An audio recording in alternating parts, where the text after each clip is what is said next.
الحمد لله نحمده ونستعينه ونستغفره ونعوذ بالله من شرور أنفسنا ومن سيئات أعمالنا من يهده الله فلا مضل له ومن يضلله فلا هادي له ونشهد أن لا إله إلا الله وحده لا شريك له وأشهد أن محمدا عبده ورسوله أما بعد فإن خير الحديث كتاب الله وخير الهدي هدي محمد صلى الله عليه وسلم وشر الأمور محدثاتها وكل محدثة بدعة وكل بدعة ضلالة وكل ضلالة في النار. أعوذ بالله من الشيطان الرجيم. إن هذا القرآن يهدي للتي هي أقوم ويبشر المؤمنين الذين يعملون الصالحات أن لهم أجرا كبيرا. وقالت عائشة رضي الله عنها قالت كان خلقه القرآن. محترم و مکرم حاضر جمعہ پردہ نشین خواتین، اللہ رب العالمین کا بے پایا احسان و کرم ہے، اس کی توفیق سے ہم اور آپ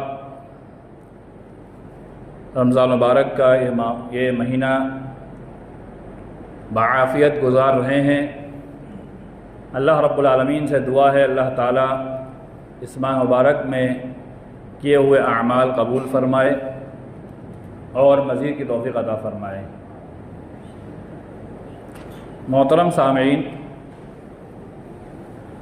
آپ کے سامنے قرآن مجید کی ایک آیت تلاوت فرمائی اور بطور حدیث عائشہ رضی اللہ تعالیٰ عنہا ان کا قول آپ کے سامنے پیش کیا۔ قرآن مجید میں اللہ رب العالمین نے ارشاد فرمایا، ان هذا القرآن يهدي للتي هي اقوم، بے شک یہ قرآن سیدھے راستے کی طرف رہنمائی کرتا ہے اور مومنوں کو، وہ مومن جو نیک اعمال کرتے ہیں ان کو بشارت دیتا ہے، خوشخبری دیتا ہے۔ یہ بشارت کس چیز کی دے رہا ہے؟ اللہ نے فرمایا بڑے اجر کی بشارت دیتا ہے۔ یہی قرآن مجید ہے جس کے تعلق سے عائشہ رضی اللہ تعالیٰ عنہ کیا فرماتی ہے، جب ان سے پوچھا گیا کہ اللہ کے نبی صلی اللہ علیہ وسلم کے اخلاق کیا تھے، عائشہ رضی اللہ تعالیٰ عنہ فرماتی ہے کان خلقہ القرآن، کہ نبی صلی اللہ علیہ وسلم کے اخلاق مکمل قرآن تھا۔ یعنی قرآن جو ہے ہماری سیدھے راستے کی طرف رہنمائی کرتا ہے، یعنی وہ باتیں قرآن ہمیں بتاتا ہے جو ہماری زندگی میں بہتر ہے اور آخرت تک لے جانے کے لیے بہتر ہے۔ اور قرآن ان تمام مومنوں کے لیے بشارت دیتا ہے جو ایمان کے ساتھ ساتھ عمل صالح کرتے ہیں، ان کے لیے بڑے اجر کی بشارت دیتا ہے۔ قرآن مجید ایک ایسی کتاب ہے جس رات میں نازل ہو جائے وہ رات اس دنیا کے اندر سب سے بہتر۔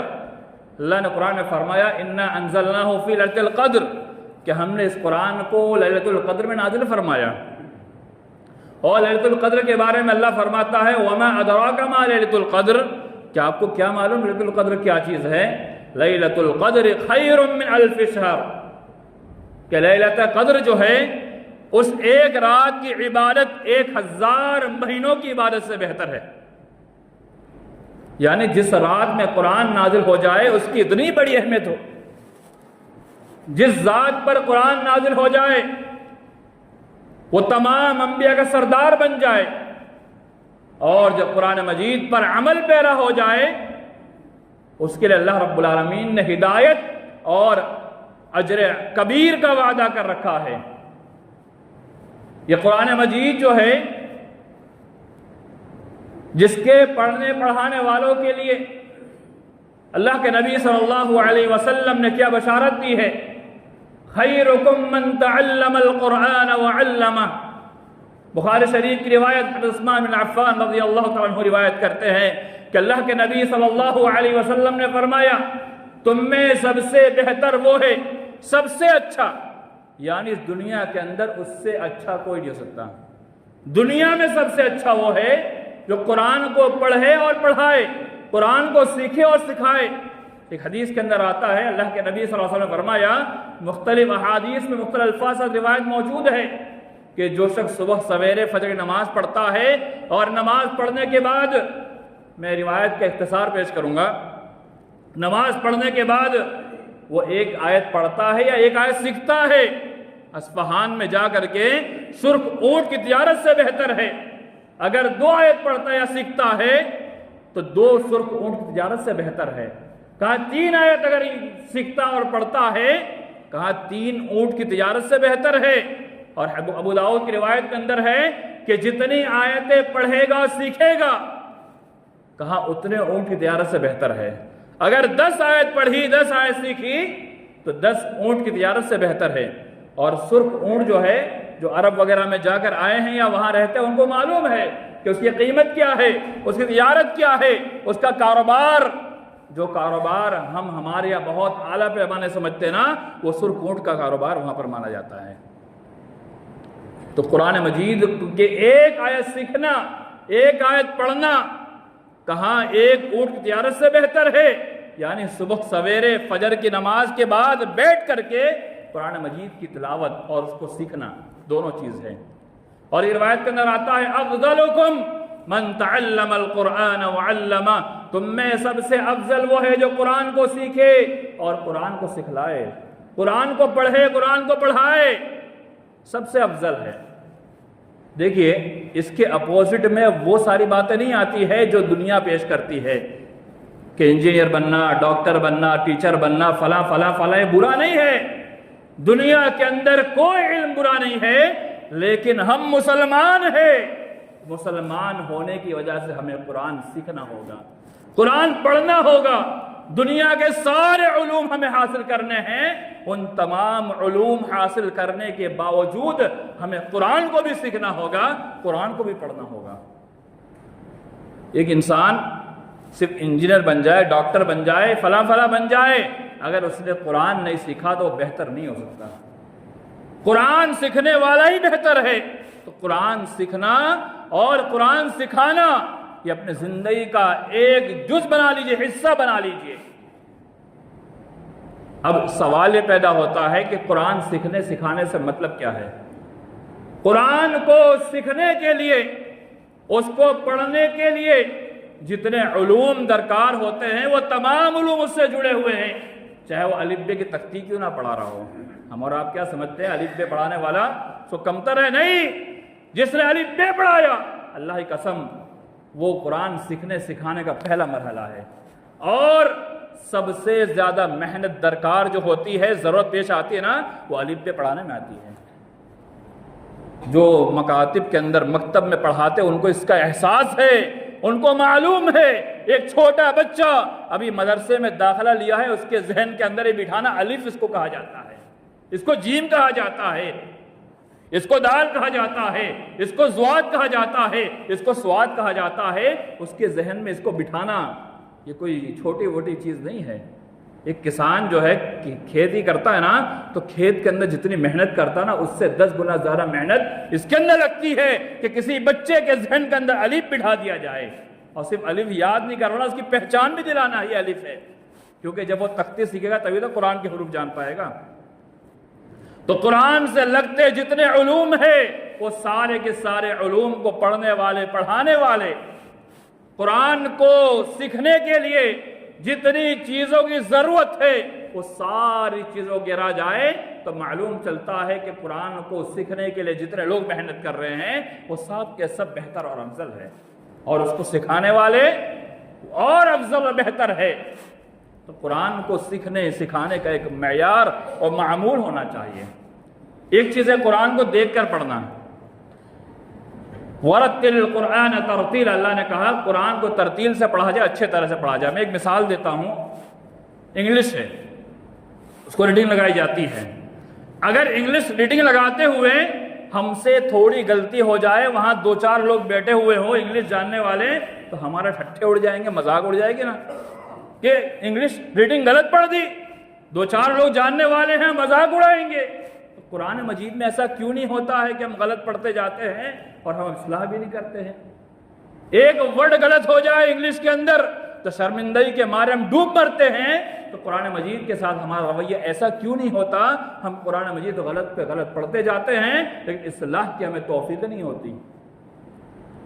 قرآن کو ترتیل سے پڑھنے کا مطلب یہ ہے، اگر آپ نے پڑھنا سیکھ لیا ہے تو اس کو اچھے انداز سے پڑھا جائے، مخارج سے پڑھا جائے۔ ترتیل کے ساتھ پڑھنے کا مطلب یہ ہے کہ آپ قرآن کو جو اس کا حق ہے اس حق کے ساتھ پڑھیں۔ ایک حدیث کے اندر آتا ہے، اللہ کے نبی صلی اللہ علیہ وسلم نے فرمایا الماہر بالقرآن مع السفرۃ الکرام بررا، وہ انسان جو قرآن کا ماہر ہے۔ اس کی تشریح میں شارحین نے ایک بات یہ لکھی، قرآن کو اچھے سے پڑھنے والا اور ایک حافظ قرآن، قرآن کو اچھے سے جاننے والا، پڑھنے والا، اس کا مقام تو بہت اونچا ہوگا، اس کو میں انشاءاللہ بعد میں بیان کرتا ہوں۔ اس کے بعد کا جملہ آپ کے سامنے پیش کر دوں پہلے، والذی یقرأ القرآن وَيَتَتَعْتَوْ بِهِ وَهُوَ شَاقٌ عَلَيْهِ فَلَهُ أَجْرَانِ، ایسا انسان جو قرآن کو پڑھتا ہے لیکن اٹک اٹک کر پڑھتا ہے، اس پر قرآن دشوار ہو رہا ہے، یعنی قرآن پڑھنا مشکل ہو رہا ہے، بھاری ہو رہا ہے، وہ پڑھنے کی کوشش کر رہا ہے لیکن اٹک اٹک اٹک کر پڑھ رہا ہے لیکن سیکھ رہا ہے، فَلَهُ أَجْرَانِ، اس میں ڈبل اجر ہے۔ ایک اجر اس کی کوشش کا، سیکھنے کی کوشش کر رہا ہے، وہ پڑھ رہا ہے، اس کا ایک اجر، اور دوسرا اجر اس کی محنت کا، اور دوسرا اس کی تلاوت کا اجر۔ یہ شریعت اسلامیہ، اس سے بہترین شریعت ہم کہاں تلاش کریں گے؟ قرآن کو سیکھنے پر بھی اجر، اور سیکھنے کے بعد قرآن کو انسان پڑھ لے اس پر بھی اجر۔ تو قرآن کو سیکھنے کی کوشش کرنا چاہیے۔ سیکھنے کے لیے جیسے ہم جس چیز کو سیکھنے کے لیے اس کے ماہر کے پاس جاتے ہیں، تو قرآن کو سیکھنے کے لیے بھی اس کے ماہر کے پاس بیٹھنا پڑے گا، جو قرآن کو اچھے سے جانتا ہے، حافظ قرآن ہے، قرآن کو اچھے طرح پڑھنے جانتا ہے، اس کے پاس بیٹھ کر کے قرآن کی تصحیح کی جائے، اصلاح کی جائے۔ اگر آپ کے پاس اتنے سارے حفاظ کرام موجود ہیں، علماء کرام موجود ہیں، اس کے باوجود بھی اگر آپ قرآن پڑھنا نہیں سیکھتے ہیں، اللہ کی قسم روز قیامت عذر باقی نہیں رہے گا۔ آپ عذر پیش نہیں کر پائیں گے، وہاں جا کے نہیں کہہ پائیں گے اللہ ہم نہیں سیکھ پائے تھے، کیونکہ اتنے سارے حفاظ کرام موجود ہیں، علماء کرام موجود ہیں، اس کے باوجود بھی اگر آپ اپنا قیمتی وقت ان حفاظ کے بعد بیٹھ کر کے قرآن کی تصحیح میں نہیں گزار رہے ہیں، تو روز قیامت اللہ کیا حساب دیں، کیا منہ دکھائیں گے میرے ایمان والے بھائیوں؟ تو قرآن کو دیکھ کر پڑھنا سیکھنا، اور سیکھنے کے بعد تلاوت کرنا۔ ایک حدیث کے اندر آتا ہے، اللہ کے نبی صلی اللہ علیہ وسلم نے فرمایا من قرأ حرفا من کتاب اللہ فلہ بحسنۃ والحسنۃ بعشر امثالها، جس نے قرآن مجید کا ایک حرف پڑھا اس کے لیے نیکی ہے، صرف نیکی نہیں، اللہ کے نبی صلی اللہ علیہ وسلم نے فرمایا 10 نیکی ہے، ایک حرف پڑھنے میں 10 نیکی۔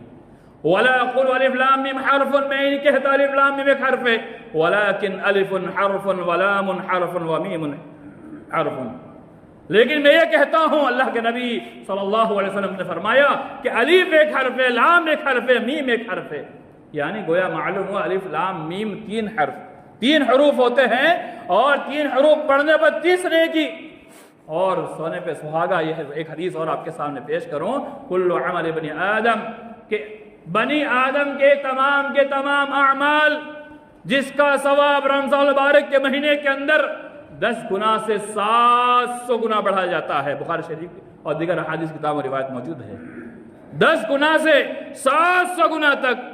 وہ معلوم ہوا جس نے رمضان المبارک کے مہینے کے اندر قرآن پڑھا تو صرف 10 نیکی نہیں بلکہ 700 گنا 10 کیجئے، اتنی نیکی ملے گی انشاءاللہ۔ اور جس نے ایک قرآن ختم کیا اچھے طریقے سے پڑھ کر کے تو انشاءاللہ اس کو 700 گنا اللہ تعالیٰ ثواب پہنچائے گا۔ تو ہمارے رات کی کوشش ہونی چاہیے کہ قرآن کو ہم پڑھیں اور ثواب حاصل کریں۔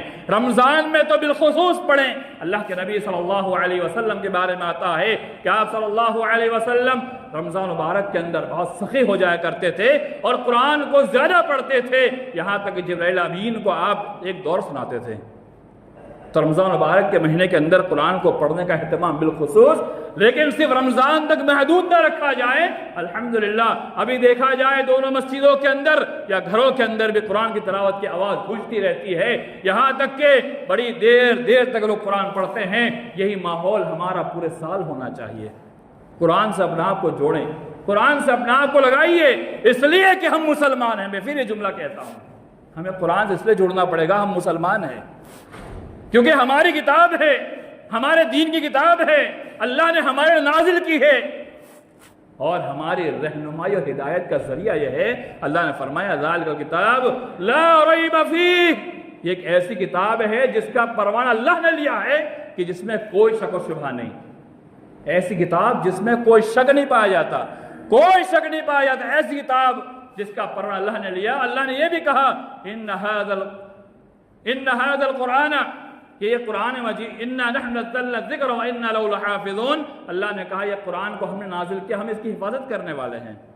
جس کتاب کی حفاظت ذمہ دار اللہ لے رہا ہے، اس کو پڑھنے میں ہمیں کیا پریشانی ہے؟ جس کتاب کی حفاظت ذمہ دار اللہ لے رہا ہے اور اللہ کہتا ہے اس میں کوئی شک نہیں ہے، اس کتاب کو پڑھنے میں ہماری جستجو ہونی چاہیے، ہمارا شوق پیدا ہونا چاہیے، ہمیں اس سے جڑنا چاہیے۔ اللہ نے فرمایا ھدی للمتقین، یہ وہ کتاب ہے جو ہدایت ہے متقیوں کے لیے، پرہیزگاروں کے لیے۔ جو قرآن کو پڑھیں گے تو ہی متقی ہدایت پر رہے گا، ورنہ میں آپ کو بتاؤں کتنے لوگ ایسے ہیں جو قرآن کو پڑھتے تھے، جانتے سمجھتے تھے، لیکن قرآن کو چھوڑ دیا، آج وہ گمراہی کے راستے پہ چل رہے ہیں۔ بہت سارے ایسے ہیں۔ سورت کے اندر ہی کچھ لوگ کے بارے میں یہ بتایا جاتا ہے وہ قرآن کو لے کر مناظرہ تک کرتے تھے، لیکن آج کنڈیشن ان کی یہ ہے کہ آج وہ کہتے ہیں کہ نماز کوئی چیز نہیں ہوتی ہے۔ انسان کیسے گمراہ ہوتا ہے میں بتا رہا ہوں۔ وہ آج ان کا کہنا یہ ہے کہ نماز کوئی چیز نہیں ہوتی ہے، نماز کا معنی ہے تم اچھے اخلاق کے پیش آؤ، نماز کا معنی یہ ہے کہ تم لوگوں کے ساتھ اچھائی کرو۔ یہ وہی لوگ جو قرآن سے کسی زمانے میں جڑے ہوئے تھے، لیکن قرآن کو چھوڑنے کی وجہ سے، قرآن کے سے دور ہونے کی وجہ سے اللہ نے ان کو گمراہ کر دیا۔ تو اللہ نے کہا متقیوں کے لیے ہدایت ہے، یعنی جو قرآن کے ساتھ اپنے آپ کو جوڑے رکھے گا، قرآن کو پڑھتا رہے گا۔ اب قرآن کو کیا صرف پڑھنے کا ہی کافی ہے؟ یہ تھوڑا سمجھنے کی ضرورت ہے۔ دو چیز ہے، ایک چیز تو یہ ہے کہ قرآن مجید جو ہے تلاوت کی کتاب ہے، پڑھنے کی کتاب ہے، اور اس کے پڑھنے پر ثواب ہے، تو جو انسان صرف قرآن کی ریڈنگ لگائے گا وہ ثواب پا لے گا۔ لیکن قرآن کے نزول کا مقصد کیا ہے وہ سمجھنا ضروری ہے۔ اللہ نے کہا شہر رمضان الذی انزل فی القرآن ھدی للناس، کہ ہم نے رمضان مبارک کے مہینے میں قرآن کو نازل کیا۔ میں ترجمہ مفہومی کر کے آگے بڑھ رہا ہوں کہ قرآن مجید کو اس نے نازل کیا تاکہ لوگ ہدایت یافتہ ہو جائے۔ تو قرآن مجید کے نزول کا مقصد ہدایت ہوا۔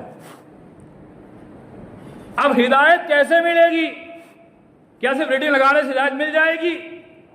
ایک انگلش کی عبارت ہو اور صرف انگلش میں ریڈنگ لگائی جائے، اس کا ترجمہ معنی سمجھ میں نہ آئے تو ہم سمجھ پائیں گے کہ اس عبارت میں کیا کہا گیا ہے، اس لائن میں کیا کہا گیا ہے؟ ہم نہیں سمجھ سکتے نا۔ ویسے ہی قرآن مجید ہے کہ قرآن مجید کی صرف ریڈنگ لگانے سے ثواب تو مل جائے گا، لیکن اس کا معنی کیا ہے، مفہوم کیا ہے، اللہ کیا بتانا چاہتا ہے، اس قرآن مجید کے اندر پیغام کیا ہے؟ اور اللہ کے نبی صلی اللہ علیہ وسلم فرمایا کے بارے میں آتا ہے کانا خلق القرآن، کہ آپ کے اخلاق تو قرآن تھا، تو ہمارے اخلاق کیسے درست ہوں گے اس کو سمجھے بغیر؟ آج دیکھیے مسلمانوں کے لیے ایک لفظ کہا جاتا ہے کہ مسلمان سب سے بد اخلاق ہے۔ ہم اور آپ روز سنتے ہیں، ہر آئے دن سنتے ہیں کہ مسلمانوں کے بارے میں کہا جا رہا ہے کہ مسلمان بد اخلاق ہے، لیکن مسلمانوں کی کتاب کے اندر تو اخلاق ہی اخلاق ہے۔ اللہ اکبر۔ قرآن کو پیش کر دیا جائے اور قرآن کے مطابق مسلمان زندگی گزارنا شروع کر دے، اللہ کی قسم مسلمانوں سے بہتر اخلاق من دنیا میں کوئی نظر نہیں آئے گا۔ اللہ کے نبی صلی اللہ علیہ وسلم کے اخلاق کو دیکھ کر کے دشمنان اسلام قبول کرتے تھے، صحابہ کرام کو دیکھ کر کے یہاں تک کہ حضرت عمر رضی اللہ تعالیٰ عنہ سے یہودی کہتا ہے تمہارا نبی کیسا ہے جو تمہیں بیت الخلاء کا طریقہ تک بتلاتا ہے؟ یہ ہمارا اسلام ہے جو چھوٹی بڑی ہر چیزوں کو اس نے بتایا۔ لیکن مسلمان جب قرآن کو سمجھیں گے کہ قرآن میں پیغام کیا ہے، قرآن ہمیں کیا بتانا چاہتا ہے، قرآن کے معنی پر غور کریں گے تو ہدایت یافتہ ہوں گے، ہدایت ملے گی۔ اللہ تعالی ہمیں ہدایت نصیب فرمائے۔ یعنی متقی حضرات اگر ہدایت پر باقی رہنا چاہتے ہیں تو اس کے لیے شرط اللہ نے لگائی کہ وہ قرآن کے ساتھ جڑے رہیں۔ قرآن کو چھوڑا، قرآن کو نہیں سمجھا تو گمراہی ان کے قدموں کے تلے آ کر بیٹھی ہوئی ہے۔ آج دیکھیے آپ ہمارے مسلم معاشرے کے اندر آپ آئے دن دیکھتے ہیں کہ کتنے نوجوان لڑکے لڑکیاں ایکس مسلم بن رہے ہیں۔ ایکس مسلم، یہ جو ٹرینڈ چل رہا ہے نا ایکس مسلم کا، ایکس مسلم یہی ہے ارتداد، مرتد، اسلام کو چھوڑ کر کے غیر مسلم کے ساتھ مل جانا، اس کو ایکس مسلم ساتھ تعبیر کیا جا رہا ہے نا۔ آج یوٹیوب پر دیکھیے کتنے مسلمان نوجوان ہیں جو ایکس مسلم کا نعرہ لگا رہے ہیں۔ اس کی وجہ کیا ہے؟ اس کی بنیادی وجہ قرآن مجید سے اپنے آپ کو دور کرنا، قرآن مجید کو نہ سمجھنا، جس انداز میں قرآن کو سمجھنا چاہیے ویسے نہیں سمجھنا۔ آج افسوس کے ساتھ ایک بات بتاؤں، اگر درس قرآن کا نظام مسجد کے اندر رکھا جاتا ہے تو مسلمانوں کی کتنی تعداد موجود ہوتی ہے۔ آج مسلمان قرآن سے دور ہوتا جا رہا ہے، مسلمان قرآن سے دور ہوتا جا رہا ہے۔ اس کی بڑی مثال آپ کے سامنے یہ ہے کہ درس قرآن کا نظام رکھا جاتا ہے، عشاء کے بعد 5 منٹ درس قرآن ہوگا، مسلمان کتنے نظر آتے ہیں؟ 2 4 5 نظر آتے ہیں۔ اگر امام صاحب 5 منٹ کا انتظار کر لینا تو شاید کہ پوری مسجد خالی ہو جائے، ایسی حالت بن جاتی ہے۔ ہمارا یہ شوق قرآن سے بتاتا ہے کہ ہم کتنے شوق رکھتے ہیں قرآن کے ساتھ، جبکہ ہونا یہ چاہیے اگر 1 گھنٹہ تفسیر بیان کی جائے تو ہمارے اندر وہ شوق ہونا چاہیے، قرآن کے ساتھ لگاؤ ہونا چاہیے، قرآن سے محبت ہونی چاہیے کہ اب 1 گھنٹہ قرآن کو سنیں گے۔ یہ اس کو مسلمان اور مومن کہا جاتا ہے میرے ایمان والے بھائی۔ اور جس کے اندر قرآن کا شوق نہ ہو، قرآن سے محبت نہ ہو، اللہ کی قسم اپنے ایمان کا ہمیں جائزہ لینا چاہیے، اپنے اسلام کے بارے میں سوچنا چاہیے کہ ہم مسلمان ہے بھی یا نہیں، مومن ہے یا بھی نہیں۔ میں کسی پر الزام یا شک نہیں کرتا، میں ایک بات کہہ رہا ہوں کہ جس کو قرآن سے محبت نہ ہو، اللہ کی قسم اس کو اپنے ایمان کے بارے میں سوچنا چاہیے۔ آج دیکھیے قرآن مجید کے احکام کو ہم دھڑلے سے جھٹلاتے ہیں، اور یہاں تک کہ قرآن مجید کے احکام کو ہم اتنا معمولی سمجھتے ہیں کہ بہت سارے احکام پر ہم عمل تک نہیں کرتے ہیں۔ اللہ اکبر۔ اور بتایا جائے یہ قرآن کے حکم ہے تو ہمارے اندر وہ چیز آنی چاہیے کہ فوراً آمنا وصدقنا، یہ قرآن میں موجود ہے، حدیث میں موجود ہے، ہم عمل پیرا ہو جائیں گے۔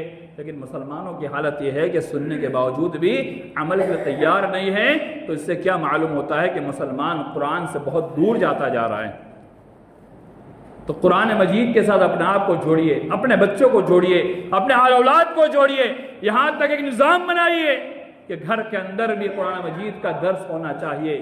مسجد کے اندر تو ہو رہا ہے، علماء حضرات دے رہے ہیں، لیکن باپ کی ذمہ داری بنتی ہے کہ اپنے گھر کے اندر اپنے بچوں کے درمیان بھی اس کا اہتمام کریں، کیونکہ گھر کے اندر جب بچے رہتے ہیں نا تو ماں باپ کی دوری ان سے اتنی زیادہ ہوتی ہے کہ باپ سوچتا ہے کہ بچے سے بات کروں گا تو میری اہمیت گھٹ جائے گی۔ یہ ہمارے معاشرے کا نظام ہے، باپ سوچتا ہے کہ بچوں سے بات کروں میری اہمیت گھٹ جائے گی، اور بچہ باپ سے شرماتا ہے، اتنا شرماتا ہے کہ باپ سے اپنے جو اس کے اندر کی باتیں وہ تک نہیں بیان کر پاتا ہے، جبکہ قرآن کا نظام ایسا کچھ بھی نہیں۔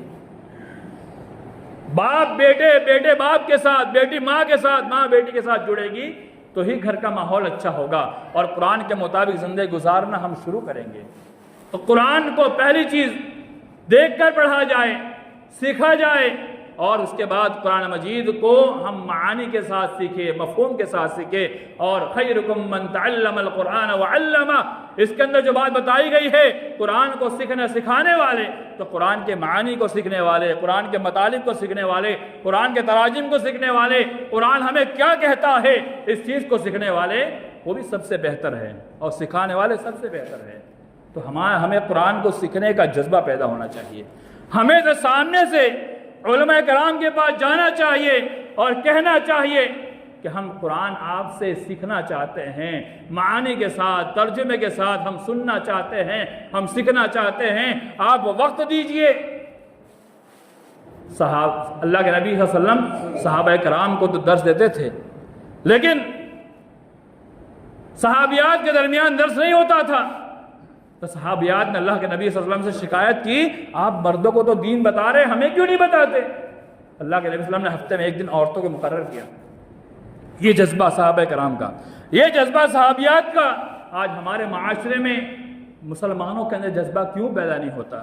ہونا چاہیے، قرآن سے جڑنا چاہیے۔ الحمدللہ اپنے وہاں تو ادارہ بھی موجود ہے، آپ وقت لگا کر کے، اگر آپ اجازت لے کر کے، آپ وہاں پہ قرآن کی گھنٹی ہوتی ہے، حدیث کی گھنٹی ہوتی ہے، وہاں جا کر آپ بیٹھ بھی سکتے ہیں، سیکھ بھی سکتے ہیں۔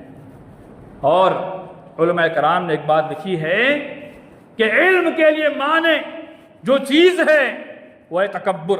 سب سے پہلے یہ تکبر، انسان کو اپنے اندر تکبر ختم کرنا ہوگا۔ کبر، غرور، میں بڑا ہوں کیوں جا کے سیکھوں، میری عمر اتنی ہو چکی بچے جا کے سیکھوں، یہ کبر ہے، غرور ہے، جو علم کے لیے مانے ہے۔ جس کے اندر تکبر آیا، غرور آیا، وہ کبھی علم حاصل نہیں کر سکتا۔ بہت ساری چیزیں ایسی ہوتی ہے جو ہم سے چھوٹے چھوٹے لوگ اس کو سلجھا سکتے، بتا سکتے ہیں۔ تو علم کا معاملہ ایسا ہے کہ چھوٹے بڑے سے، بڑے چھوٹے سے، دونوں معاملہ حدیث کے جو اصطلاح لکھنے والے ہیں، مصطلحین ہیں، انہوں نے اصول بنایا ہے کہ دین کے علم کے اندر، حدیث کے حصول کے اندر چھوٹے بڑے سے، بڑے چھوٹے سے حاصل کر سکتے ہیں، اس میں کوئی قباحت نہیں ہے۔ تو کتنی بھی عمر ہو چکی ہو، ہمیں قرآن کو سیکھنے کا جذبہ پیدا کرنا چاہیے۔ اور دوسری چیز شرم، ہم شرم محسوس کرتے ہیں نا، اتنے بڑے ہو گئے سیکھنے جائیں گے، فلاں آدمی کیا کہے گا؟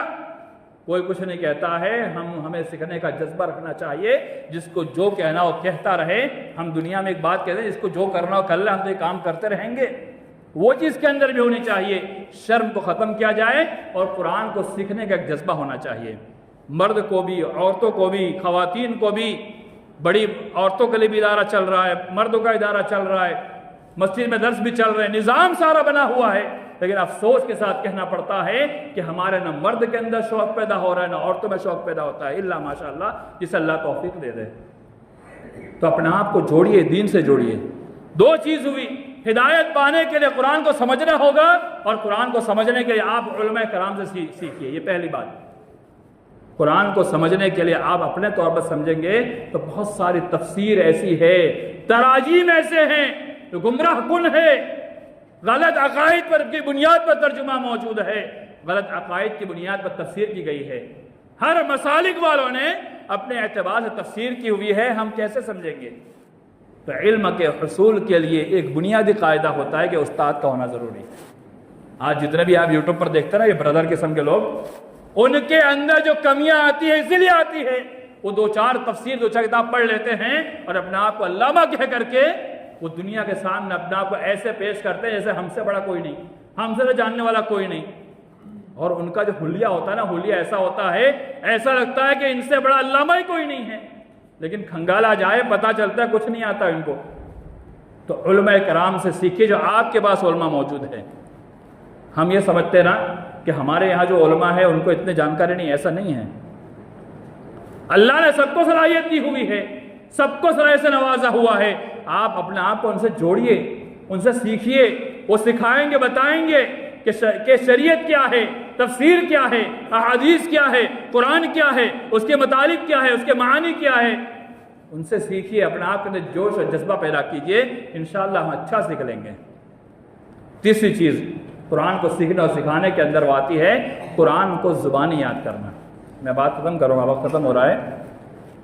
قرآن کو زبانی یاد کرنا، ایک تو چیز ہوتی ہے دیکھ کر پڑھنا، وہ سیکھ جانے کے بعد اللہ کی سے ہمیں توفیق مانگنا چاہیے، اللہ تعالیٰ ہمیں قرآن مجید کو زبانی یاد کرا دے۔ حدیث کے اندر آتا ہے، میں دو حدیث پیش کروں گا۔ پہلا جملہ آپ کے سامنے پیش کیا تھا، الماہر بالقرآن مع السفرۃ الکرام بررہ۔ قرآن کے حفاظ، قرآن کو جنہوں نے یاد کیا ہوا، اچھے سے یاد کیا ہوا یا پڑھ رہے ہیں، معزز فرشتوں کے ساتھ ان کا شمار ہوگا۔ اللہ اکبر۔ ابھی ہم نے اور آپ نے دیکھا نا، ایک مثال میں دیتا ہوں، پچھلے جمعہ کو جب ہندوستان کے پردھان منتری آئے، کتنے لوگ ان سے ملنے کے لیے کیسے تڑپ رہے تھے، رو رہے تھے، اپنے جو انہوں نے بنایا تھا اس کو لے کر کے وہ سوچ رہے تھے پردھان منتری سے مل جائے تاکہ ہمارا بھی اسٹیٹس بن جائے۔ یہ دنیا کی بھاگ دوڑ میں انسان اتنا آگے بڑھ رہا تھا تو جو حفاظ کرام ہے، قرآن کو اچھے سے پڑھنے والے ہیں، ان کا مقام کیا ہے؟ مع السفرۃ الکرام بررا، معزز فرشتوں کے ساتھ۔ اللہ اکبر! یہ دنیا کے پردھان منتری کچھ بھی نہیں ان کے سامنے نہیں ہے۔ تو قرآن کو حفظ کا جذبہ ہونا چاہیے۔ کیا اس کے لیے کوئی عمر فکس ہے؟ نہیں، کوئی عمر فکس نہیں ہے۔ جو یہ کہتے ہیں نا کہ بچپن میں یاد ہوتا ہے، ایسا کچھ بھی نہیں ہے۔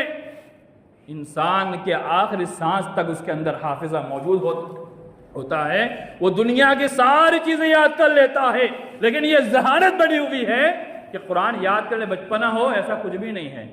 آپ اسلاف کے اندر، صحابہ کرام کے اندر مثال پا سکتے ہیں۔ آج کے دور کے اندر بھی بہت سارے ایسے لوگ ہیں جو ایک عمر گزر جانے کے بعد بھی قرآن یاد کر لیتے ہیں۔ جذبہ ہونا چاہیے، شوق ہونا چاہیے، ہر انسان کے اندر یہ شوق ہونا چاہیے قرآن کو یاد کرے، ایک آیت یاد کرے۔ ایک آیت یاد کریں گے، 6666 آیتیں ہیں نا کم و بیش۔ اما پارہ میں چھوٹی چھوٹی آیتیں ہیں، 29 پارہ میں چھوٹی چھوٹی آیتیں ہیں، وہ تو 5 5 6 6 7 7 8 8 آیت بھی یاد ہو جائے گی۔ تو انسان اگر 10 سال گزارنا پڑ جائے اپنے کام کاج کے ساتھ، کاروبار کے ساتھ، نوکری کے ساتھ، اپنے دنیاوی مشغولیات کے ساتھ، قرآن مجید کو یاد کرنے کی کوشش کرے، ایک آیت یاد کرے، جتنا یاد ہوتا ہے یاد کریں۔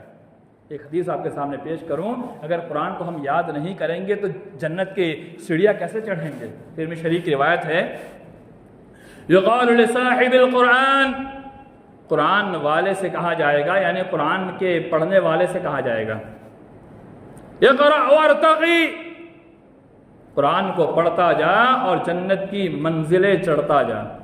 اقرأ وارتقی، قرآن پڑھتا جا اور جنت کی منزلیں چڑھتا جا۔ جسے قرآن یاد نہیں ہوگا کیسے چڑھے گا؟ قرآن یاد نہیں ہوگا کیسے چڑھے گا؟ وہ آخرت کا معاملہ الگ ہے، اللہ تعالیٰ کے ساتھ وہ معاملہ جڑا ہوا ہے کہ اللہ تعالیٰ کس کو کیسے چڑھائے گا۔ لیکن حدیث کے ظاہر سے ہم دیکھتے ہیں، اقرأ وارتقی، قرآن پڑھتا جا اور جنت کی منزلیں چڑھتا جا، سیڑھیاں چڑھتا جا۔ قرآن کی وجہ سے انسان جنت کی منزلیں چڑھے گا، اس کے لیے قرآن پڑھنا ہوگا، وہاں پڑھنا ہوگا۔ آگے حدیث کے الفاظ دیکھیے، بہت جامع ترین الفاظ ہے، وَرَتِّلْ كَمَا كُنْتَ تُرَتِّلُ فِي الدُّنْيَا، ایسے ہی قرآن کو پڑھ جیسے دنیا میں ترتیل سے پڑھتا تھا۔ اگر ہم قرآن کو دنیا میں نہیں پڑھیں گے تو وہاں کیسے پڑھیں گے؟ کیونکہ حدیث کے ظاہر دیکھیے، وَرَتِّلْ، روز قیامت اللہ کہے گا، اے بندے قرآن کو ترتیل سے پڑھتا جا، کما کنت ترتل فی الدنیا، جیسے دنیا میں تو پڑھتا تھا۔ اور حدیث کے آخری جملہ دیکھیے، فإن منزلتک عند آخر آیۃ تقرؤها، کہ انسان کی آخری منزل وہ ہوگی جو اس کی پڑھی ہوئی آخری آیت ہوگی۔ اگر کسی نے ایک رکوع پڑھا تو اس کی منزل ایک رکوع پہ تھم جائے گی، 2 رکوع پڑھا 2 رکوع پہ تھم جائے گی، 10 آیت پڑھی 10 آیت پڑھی تو گویا کہ 10 آیت کے بقدر منزل پہ ٹھہر جائے گا۔ تو میرے ایمان والے بھائیو، اللہ نے جتنی توفیق دی ہے اتنا قرآن ہمیں یاد کرنا ہوگا، اس لیے کہ یہ ہمارے دین کی کتاب، بنیادی کتاب ہے، عمل کرنے کے ساتھ ساتھ تلاوت کے لیے بھی ہے، اور ہم مسلمان ہیں اس لیے ہمیں قرآن کو پڑھنا ہوگا، قرآن سیکھنا ہوگا، قرآن یاد کرنا ہوگا۔ میں بار بار احساس دلا رہا ہوں، ہم مسلمان ہیں، ہم نے اسلام قبول کیا ہے، ہم نے مانا ہے کہ ہمارے دین کی اساس، بنیاد، اصل کتاب قرآن مجید ہے، اس لیے ہمیں اس کو یاد کرنا ہوگا، اور جہاں پر ہم ٹھہر جائیں گے وہ ہماری آخری منزل ہو جائے گی۔ تو کون نہیں چاہتا ہے کہ جنت کے سب سے اونچے مقام پر پہنچ جائے؟ ہر انسان کی خواہش ہے، ہر انسان کی تمنا ہے، ہر انسان دنیا کے اندر اعمال اس لیے کر رہا ہے، دیگر مذاہب، دیگر ادیان والے بھی جو ہے نا، اسی لیے وہ لوگ بھی کوشش کر رہے کہ ہمیں سورگ مل جائے، لیکن سورگ پانے کے لیے اللہ اور اس کے نبی صلی اللہ علیہ وسلم کا طریقہ، اللہ کی عبادت اور نبی کا طریقہ ضروری ہے۔ تو جو مسلمان ہیں ان کے لیے یہ بشارت دی گئی ہے کہ جنت کے سب سے اونچے مقام پر پہنچنے کے لیے اسے قرآن مجید کو مکمل یاد کرنا ہوگا۔ تو میرے ایمان والے بھائیوں، یہ تجربہ بتاتا ہے کہ قرآن یاد کرنے کوئی عمر فکس نہیں ہے۔ آپ کو اللہ نے جب توفیق دی، جتنی توفیق دی، ہمیں یاد کرنے کی کوشش کرنا چاہیے، اپنے آپ کو جوڑنا چاہیے، اپنے آپ کو قرآن کے ساتھ آپ جوڑ لیجئے۔ ہم قرآن کے ساتھ جڑ جائیں گے تو اللہ رب العالمین ہمیں دنیا میں مقام دے گا، آخرت میں مقام دے گا، دنیا میں عزت ملے گی، آخرت میں عزت ملے گی۔ قرآن سے جڑ جائیں گے تو اللہ تعالی ہمیں دنیا بھی تاج پہنائے گا، آخرت میں بھی تاج پہنائے گا۔ قرآن سے اپنا آپ کو جوڑیے، قرآن کے مطابق زندگی گزارنا شروع کیجیے، قرآن کو سمجھیے، قرآن کے مطابق اپنی زندگی گزاریں گے تو ہم سے بہتر اخلاق مند دنیا میں کوئی نہیں ہو سکتا۔ اور اگر اپنے اخلاق کو اچھا بنانا چاہتے ہیں تو قرآن مجید کے اندر جو احکامات ہے وہ سارے احکامات اپنی زندگی کے اندر اوڑھنا بچھونا بنا لیں، ہم اخلاق مند ہو جائیں گے انشاءاللہ۔ اللہ تعالیٰ ہم تمام کو قرآن کو پڑھنے کی توفیق فرمائے، آمین۔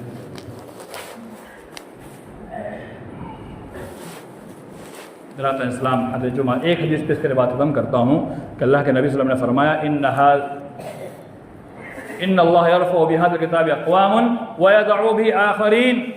حضرت عمر رضی اللہ تعالیٰ عنہ کہتے ہیں کہ اللہ کے نبی صلی اللہ علیہ وسلم کے الفاظ ہے کہ اللہ رب العالمین اسی قرآن مجید کے ذریعے سے ایک قوم کو بلند کرتا ہے، یعنی بلندی ایسی کہ دنیا میں بھی عزت ہی عزت ملتی ہے۔ وَيَدْعُ بِآخَرِينَ، اور اسی قرآن مجید کے ذریعے سے اللہ تعالیٰ بہت سارے لوگوں کو ذلیل و خوار بھی کر دیتا ہے۔ یعنی عزت کا، منصب پانے کا، انسان کے مقام مرتبے بڑھنے کا ایک اہم سبب قرآن سے جڑنا ہے۔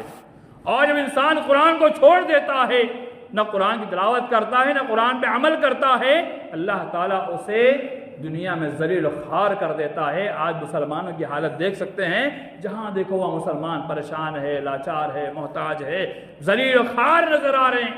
اس کی بنیادی وجہ یہ ہے کہ مسلمانوں کی اکثریت قرآن کو چھوڑ چکی ہے۔ اپنے آپ کو قرآن سے جوڑیے۔ صحابہ کرام قرآن کو یاد کیا کرتے تھے؟ ایک حضرت عمر کے بارے میں آتا ہے 8 سال میں سورہ بقرہ یاد کی تھی، تو قرآن مجید کو 10 سال میں اگر آپ یاد کریں گے اس کو برا نہیں ہے۔